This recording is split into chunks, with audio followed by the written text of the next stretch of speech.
Patuloy ang konstruksyon ng Super Community Hospital sa bayan ng Umigan na inaasahang magsisilbing kauna-unahang model hospital para sa libreng pagpapaospital sa lalawigan ng Pangasinan.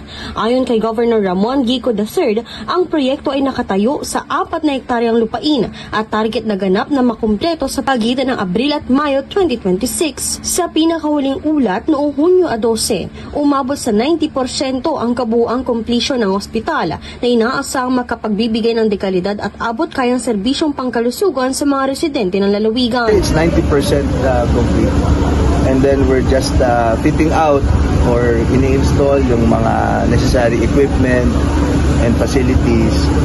And then, siyempre, yung next is certification at maging operational na. So, yun. Nakatakdang magkaroon ang pasilidad ng mga subdivided rooms, patient wards at iba pang modernong pasilidad upang mas maayos na mapagsilbihan ang mga pasyente. Plano ring magtayo ng Campus Pangasinan Polytechnic College sa loob ng development area upang palawakin ang oportunidad sa edukasyon para sa mga kabataan. Kasama rin sa master plan ng proyekto ang pagtatayo ng mga sports facilities, mga silid-aralan at malawakang pagtatanim ng mga puno upang mapanatili ang maliwalas at mas malinis na kapaligiran. Kapag ganap nang natapos, inaasahang magiging malaking tulong ang Super Community Hospital lalo na sa mga nangangailangan ng serbisyong medikal ngunit kapos sa kakayahang magbayad ng gasusing pang-ospital.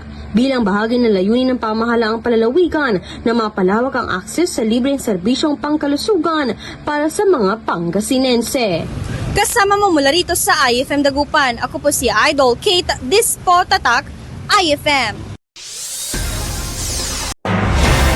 IFM News. IFM News. IFM News.